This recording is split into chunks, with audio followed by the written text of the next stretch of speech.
Hola, aquí us faré una breu introducció de com podem treballar la matèria de Història de l'Art des de dins l'aula, per sortir-ne de la mateixa. És a dir, el que jo anomeno en anglès activitats out of school o the world learns classroom, i per descomptat, aprofitant la potencialitat que ens donen les noves tecnologies i aplicacions, principalment les de Google. Tot això ho farem a partir del temari d'Història de l'Art de Selectivitat, que és un llistat concret d'obres d'art, com podeu veure aquí.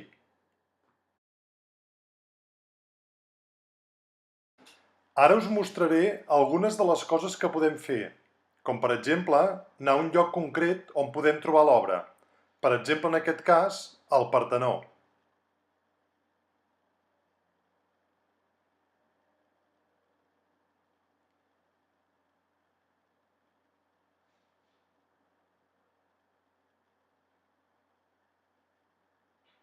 Però aleshores, fins i tot, si volem, podem dir, volem anar per dins. Llavors, per exemple, en aquest cas, anem a la Madeleine de París i entrarem a dins.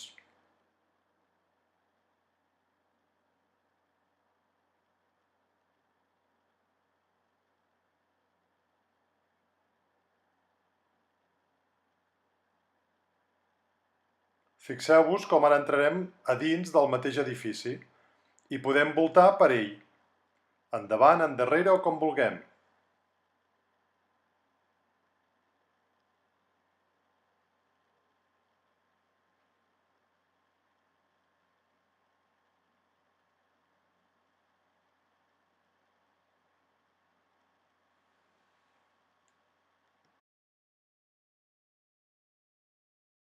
I en el cas d'obres que es troben a dins d'un museu, també podem anar dins del museu, com per exemple en aquest cas el MoMA de Nova York, on tenim aquí la sala on es troba la nit estelada Van Gogh.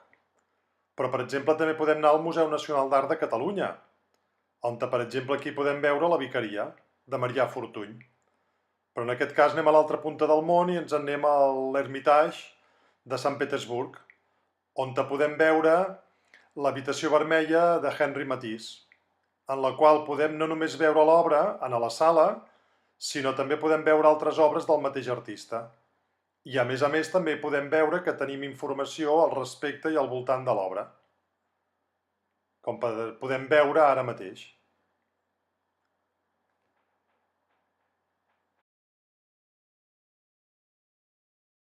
Però a vegades ens trobem obres que no es troben al seu lloc original. Per exemple, la Victòria de Samotràcia o Niquer de Samotràcia avui dia es troba a París, en el Museu del Louvre, però el seu lloc i emplaçament original on era? A una illa, com podem anar-hi ara mateix, entre el que seria Grècia i Turquia en el mar Egeu.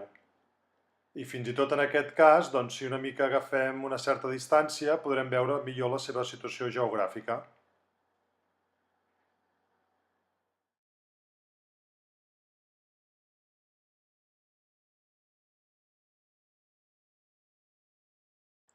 O també el que podem fer és anar a veure obres amb el seu màxim detall, amb alta definició, com per exemple en aquest cas l'obra que hem comentat abans, el Nit estelada de Van Gogh. Fixeu-vos com ens podem acostar i aleshores arribar a veure el màxim detall amb les pinzellades i tota la seva definició.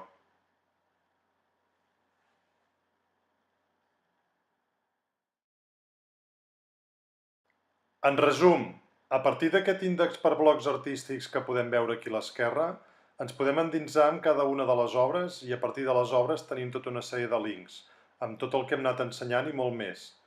I aleshores, fins i tot, per exemple, en aquest cas, podem anar a artistes com Rembrandt i poder veure informació complementària, com per exemple en aquest cas, totes les obres o moltes de les obres que ell ha fet, que fins i tot que podem, les podem endreçar cronològicament. I ja per acabar amb la presentació d'aquest projecte, quines són les eines que fem servir?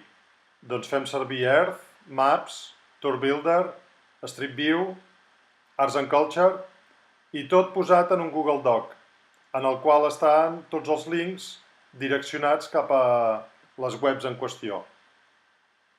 Bé, Des de l'aula seguirem voltant pel món. Fins la propera!